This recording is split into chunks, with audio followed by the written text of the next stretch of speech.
Hey, what's up guys, it's James Dymond here, and welcome back to the next episode here on Sonic Academy of how to make a Psy Trance track. In the last episode we were looking at creating the kick, using the awesome Nicky Romero kick synthesizer, how to use a Psy click for the attack, and then creating the body with the envelopes here, and then looking at a bit of compression and EQ. So in this episode we're going to be looking at one of the most important, if not the most important, parts of a Psy Trance track, and that is of course the bass line. Now, I'm going to show you a technique that I do, and I know that many other Psy Trance producers do, and it's basically how to create a bass line using a sample rather than using a synthesizer. So here is the sample that we're going to be using. We're in the key of F. So it's a pretty nice sample, kind of sounds like a Moog bass line. So let's drag and drop that in. We'll rename it. Give it a color.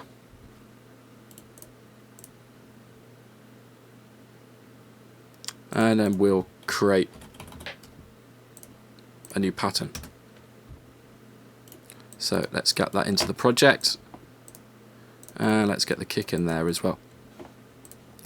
So the reason that I'm going to be using a sample rather than a synthesizer to create the bass line is that obviously synthesizers are using oscillators. Now oscillators, over time, they do not play exactly the same wave form every single time they hit.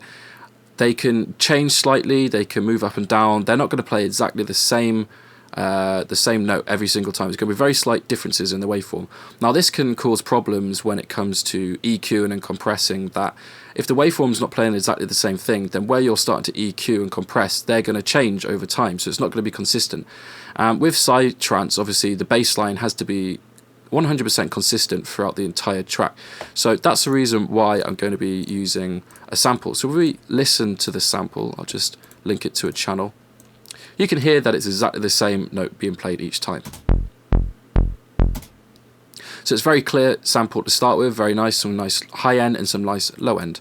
I've been very lucky that I've actually been sent over samples by some Psy Trance producers that I use in my Psy Trance tracks, and I'll use those for my bass lines, and they've actually been rendered down from a synthesizer itself.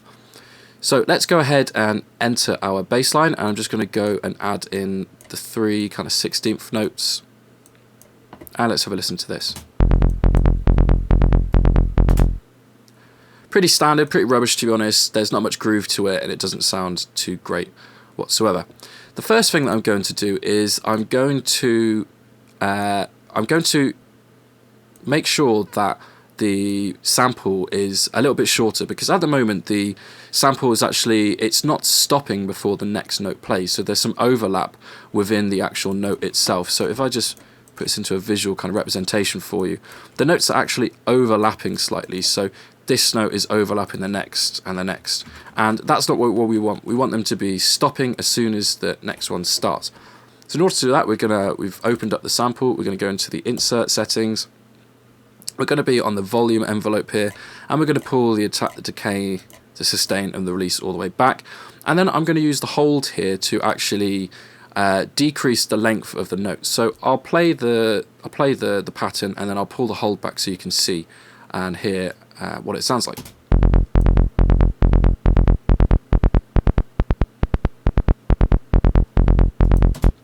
So you can hear that shortening the note, and I'm just going to pull this to the right position to make sure that the note stops before the next one starts.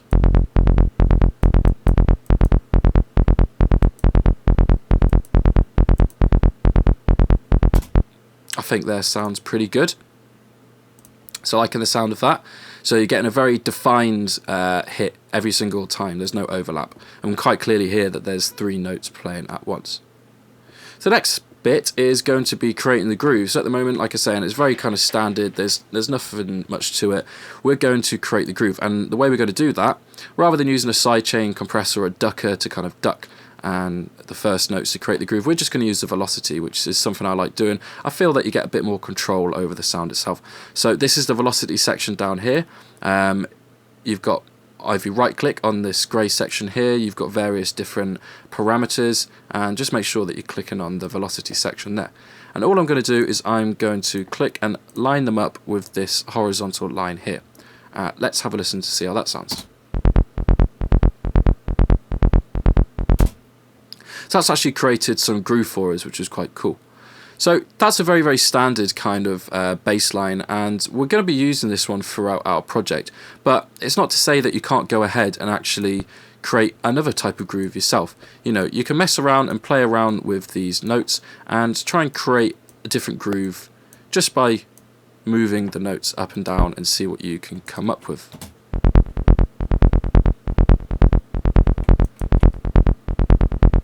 So that's a pretty cool groove, so you may want to use something like that. But we're going to use the standard rolling bass line. There we go. So we've got our groove set up, and the next part is going to be some EQ to get this really sounding nice and fat. First thing I'm going to do is put on a low cut, and it's going to be a sharp low cut, and I want the frequency to be around 30 Hz to cut off any of that low end rumble.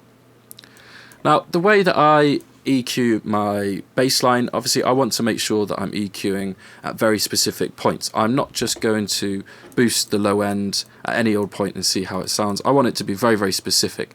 And this is something that you do a lot in Psy Trances, especially with the bass line, is boosting at the right frequency. So I'm just going to tab over to my internet browser, and this is something that I use a lot for finding out the frequencies of specific notes. So basically we're working in the key of F. So this sheet here tells me that the low octave, so F1, is at 43.65 Hz, and the next octave above, F2, is 87.31.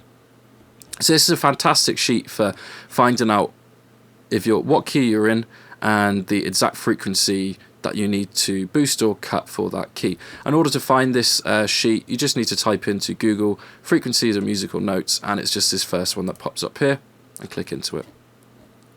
So as we're working in the key of F, we want 87.31 Hz. So I'm just going to Alt-Tab back over. So we want to boost at exactly 87. Unfortunately, you can't go to the points on the parametric EQ2, but something like FabFilter Pro Q, you can actually type in, you know, to the point, 2 decimal points, 2 decimal places of where you want to boost. So I'm going to do a small bell curve, and I'm then going to boost the EQ. So let's just have a listen to see how this sounds.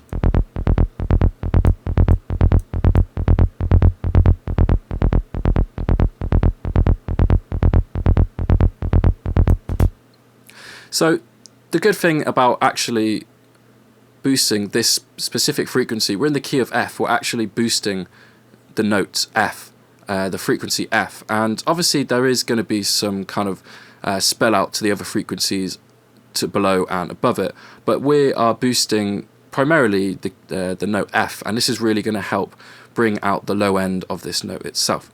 So let's go back to the frequency chart, and what we're going to do, we're going to find the octave above, which is 174.61.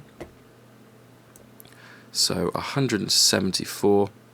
And what we're going to do, we're going to do a small dip.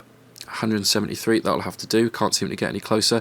We are going to do a small dip. So basically every single sound has resonance frequencies, and I do find with bass lines, especially sublines, that an octave above your root note is going to be your resonant frequency. And what we want to do, we want to take out some of this resonant frequency to allow room for the lower octave to breathe through a little bit more. So I've just gone ahead and done another kind of small curve, curve bell. And I'll boost it to start with so you can hear what it sounds like.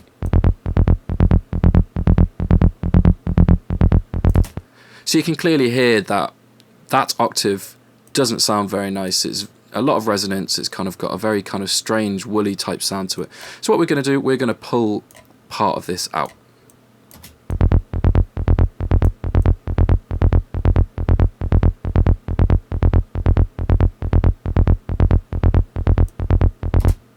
And as you can hear, as I was pulling the volume up and down there, that as I'm pulling it down, it's actually leaving more room for our low end to come through a little bit more.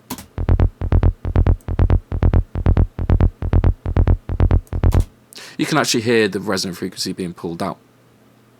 So it sounded pretty good so far. I think we're just going to add some high end to really give it some nice attack.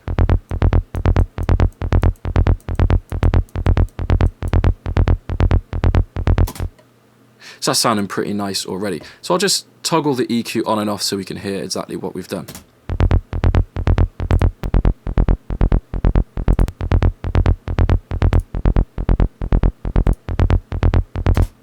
So obviously there's quite a big difference there, but it's really helping to bring out the low end of this sample, which is going to be the main driving force of the track.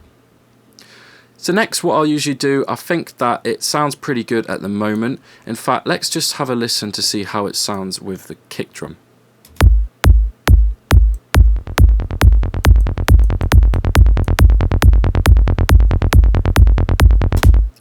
So it's sounding pretty nice, but I still feel that it lacks a little bit of low end. What I'll usually then do next is add on some extra bass boost. Now, there's various different plugins you could use. For example, the Waves R-Bass is really great. There's another one called, I think it's X-Bass 4000. And basically what these do, they're just EQs that only work in the super low end, so for your sub-frequencies. So between maybe like 30 Hertz to maybe like 150 Hertz. And we are going to add one of these on, but we're going to use an internal FL Studio plugin. This plugin is the Sound Goodizer. Now this is a bit of an odd plugin, but you can get some really fantastic results out of it. It's pretty much, it's kind of like an all-in-one mastering plugin, but it's great to use on your individual channels. I wouldn't say I'd use it for mastering. When I say it's like a mastering plugin, it's because it's got a compressor and a limiter and some kind of EQ settings pre-built in, and it's just a one knob kind of controller, and you've got these different settings down here. We're going to use the A setting, and we're just going to pull it up very, very slightly, and we're going to hear exactly what this is doing and how this is affecting the bass.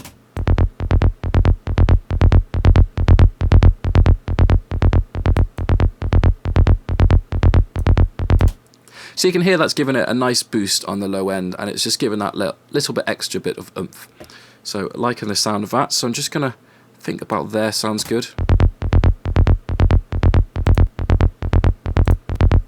Yeah, so when you turn it on and off, you can really hear the difference.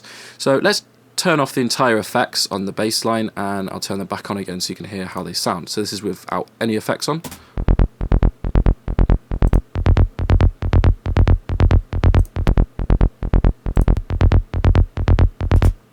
So you can really hear that that's giving a lot of boost on the low end and really helping turning it into a sub bass.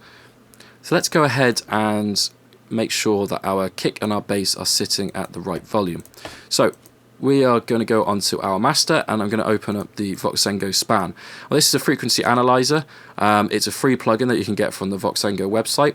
Simply type in Voxengo into Google or your internet browser and go onto the site and find the, I think it's under frequency analyzers, and it's called the Spanner. So download that. It's available for PC and Mac, and it's absolutely fantastic. The great thing about it is that we can see exactly what's going on in the project. So I'll play the project and we'll have a look at what it's doing on the Voxengo Span.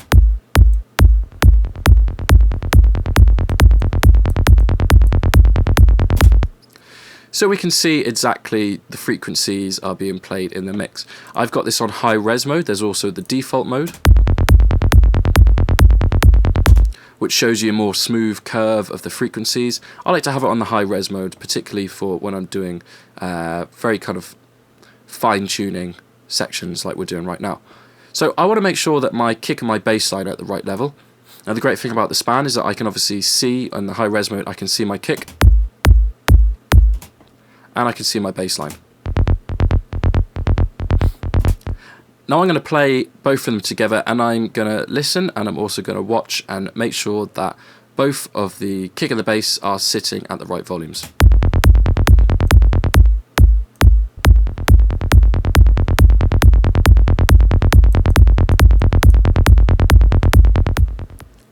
So I think that sounds about right, and it also looks about right.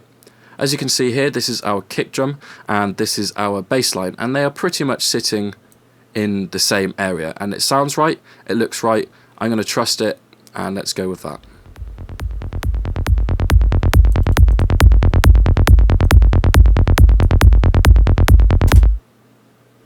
So that's pretty much all I'm going to do for the bass line at the moment. Obviously, so we're looking at using the velocity to control the actual groove of the bass line itself, and making sure that your bass line notes are short enough so they don't overlap with the next hit that's coming in. Some EQ, some very fine EQ, using the musical sheet of frequencies to really boost the exact frequency of your root note of your bass sample itself, and then adding some extra bass line in with the sound goodizer. So there we go. So make sure you join me in the next episode, where we'll be looking a little bit further into the kick and the bass and how to meld these together even more. Okay, thanks.